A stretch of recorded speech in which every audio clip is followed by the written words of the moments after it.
Nous allons commencer cette histoire avec le mariage de Pierre-Joseph Nivelt et de scolastique Louise Rousseau qui se marie le 1er mai 1824 à Paris.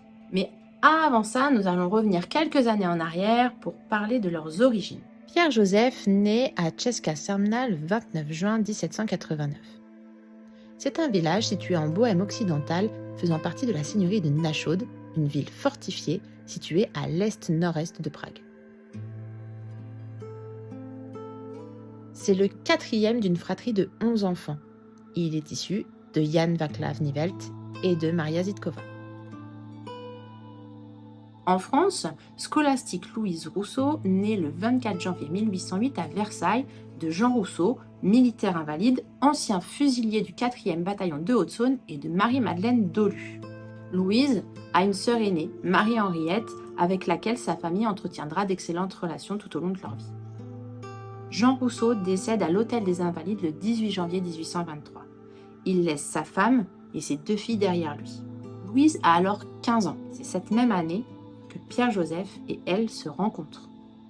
En fin d'année 1823, Pierre-Joseph fait établir auprès de la justice de paix du 2e arrondissement de Paris un acte de notoriété faisant état de sa naissance au 29 juin 1789. Or, sa date officielle de naissance et la date qu'il donne pour la déclaration n'est pas la même. Erreur de traduction ou erreur volontaire, on ne saura probablement jamais. Un second acte de notoriété faisant état du décès de ses parents courant de l'année 1821 est établi le même jour. Pourquoi est-ce qu'on va établir un acte de notoriété et qu'est-ce qu'un acte de notoriété? Un acte de notoriété, c'est un acte passé devant le juge de paix qui est là pour en fait établir tout ce qu'on ne peut pas prouver. Ici, Pierre-Joseph qui projette de se marier doit prouver sa naissance et donner son acte de naissance et l'acte de décès de ses parents. Or, les autorités de l'actuelle République tchèque, dont fait partie la région de la Bohême, refusent systématiquement toutes les demandes de production d'actes à leurs ressortissants qui sont partis à l'étranger. Pierre-Joseph a effectué les demandes et il est à chaque fois face à un refus. Il doit donc se produire devant la justice de paix de l'arrondissement dans lequel il vit, le 2e, amener avec lui des témoins qui vont prouver, qui vont attester de la véracité de ses propos. Nous voilà donc le fameux 1er mai 1824. Pierre-Joseph et scolastique Louise se présentent devant la mairie du 2e arrondissement de Paris.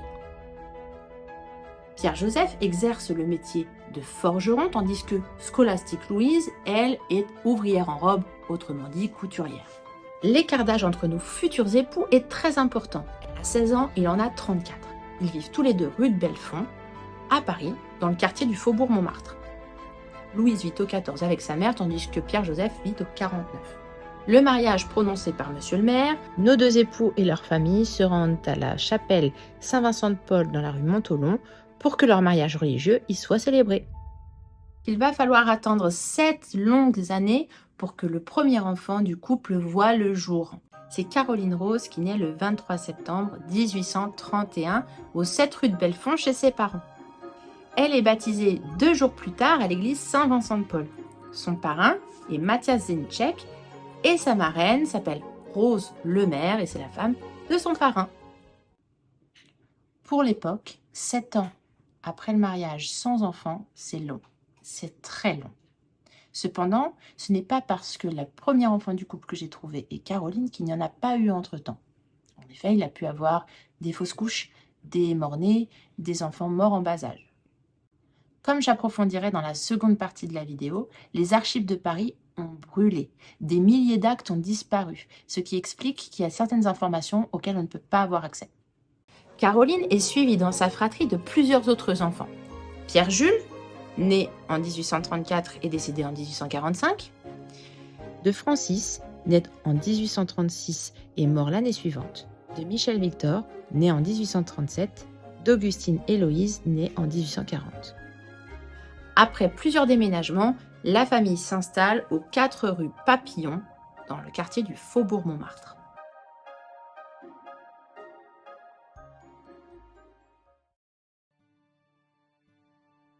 En 1833, Marie-Madeleine Dolu, la grand-mère de Caroline, qui était alors domestique à la Banque de France, entre à l'Hôtel-Dieu.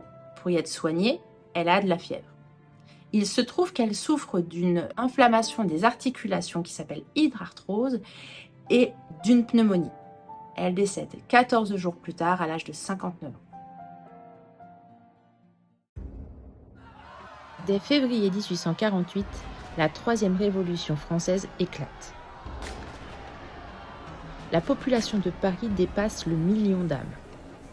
La capitale est un dédale de rues si étroites que les habitants évitent de sortir de leur arrondissement. Les conditions sanitaires y sont déplorables. Ajoutons à ça une situation politique instable, étudiants et ouvriers se soulèvent contre le pouvoir en place. Rapidement, des barricades sont montées dans toute la ville, notamment dans le boulevard Montmartre, à quelques rues du domicile de la famille.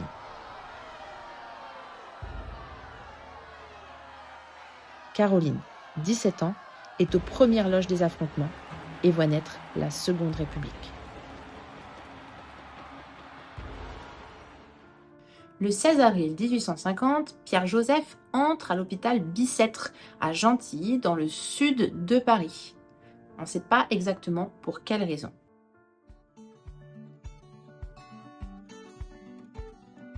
En 1852, la famille Nivelt réside toujours aux 4 rue Papillon. Dans le même immeuble vit également un homme, Joseph-Philippe Achille Bretonville, un propriétaire parisien marié à Louise Reine Levé, une sage-femme de profession avec laquelle il ne vit pas. Par contre, réside avec lui une petite fille du nom d'Henriette Quesnescourt.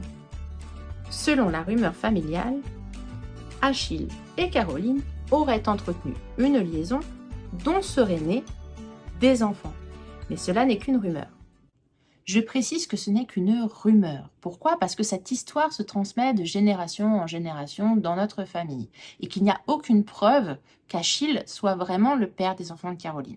Néanmoins, on ne peut pas nier qu'il ait eu une vraie présence au sein de la famille. J'ai une théorie. Il est possible qu'Achille Bretonville ait été le chef du conseil de famille pour les enfants de Caroline. Mais qu'est-ce qu'un conseil de famille ?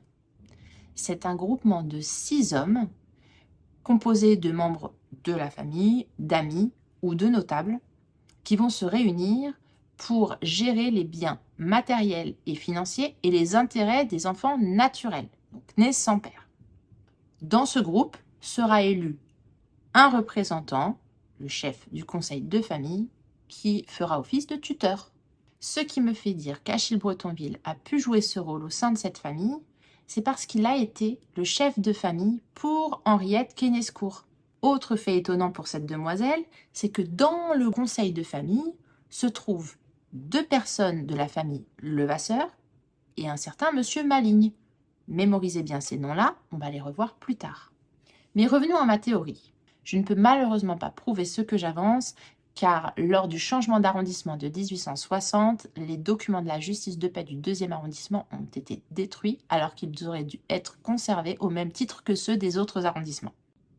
Revenons maintenant à Caroline et à ses enfants.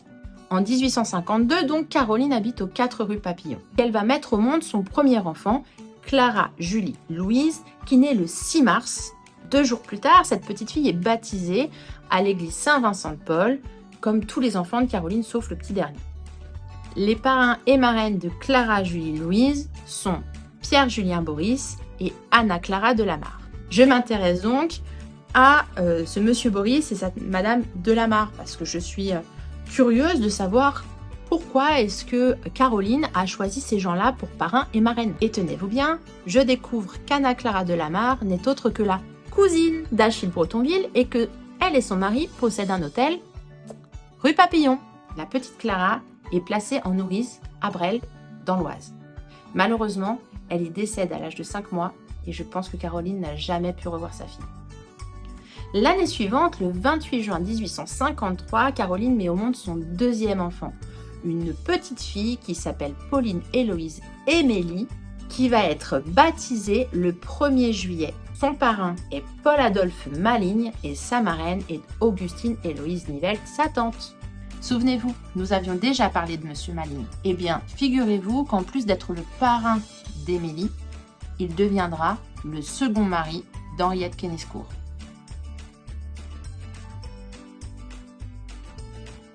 L'année 1853 marque les premiers grands changements de la ville de Paris.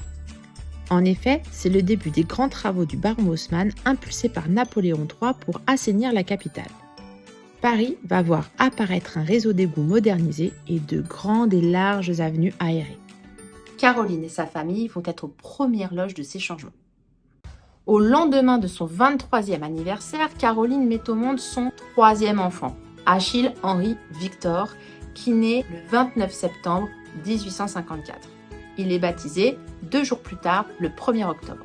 Son parrain est son oncle Michel Victor et sa marraine est Henriette Bretonville. Henriette Bretonville. J'ai cherché Henriette Bretonville, il n'y en a pas. Rien qui soit en rapport avec la famille à Paris ou autre. J'ai émis l'hypothèse, pour l'instant non prouvée, que ça pourrait être Henriette Quesnescourt, puisqu'elle vit avec Bretonville, qu'elle est proche de la famille puisqu'elle vit au même endroit, ça pourrait être elle. Alors que je n'avais plus de traces de Pierre-Joseph Nivel depuis son entrée à Bicêtre en 1850, je le retrouve témoin du mariage de sa nièce Eugénie. Eugénie, fille de Marie-Henriette Rousseau, sœur de Scolastique Louise. Vous me suivez ? Il est indiqué qu'il vit encore aux 4 rue Papillon et alors qu'il pouvait encore signer quelques années auparavant, il déclare qu'il ne peut plus le faire à cette date. Le 30 juin 1857 naît le 4e enfant de Caroline, une petite fille qui se nomme Caroline Marguerite. Son baptême est célébré 3 jours après sa naissance et elle reçoit pour parrain et pour marraine Robert Tissier et sa femme Caroline Florine Guelph. Cette petite fille va très vite être placée en nourrice à Alluy dans l'Eure-et-Loire chez monsieur et madame Gohon. Malheureusement, cette petite fille perd la vie 15 jours après sa naissance.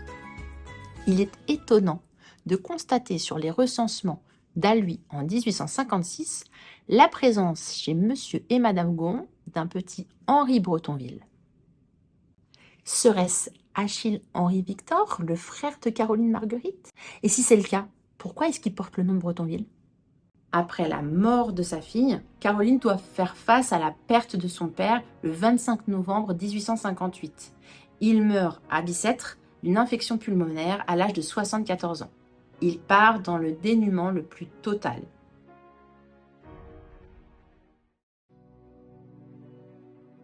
Dès 1859, le quartier où vit Caroline va être profondément transformé. En effet, les grands travaux du baron Haussmann se poursuivent.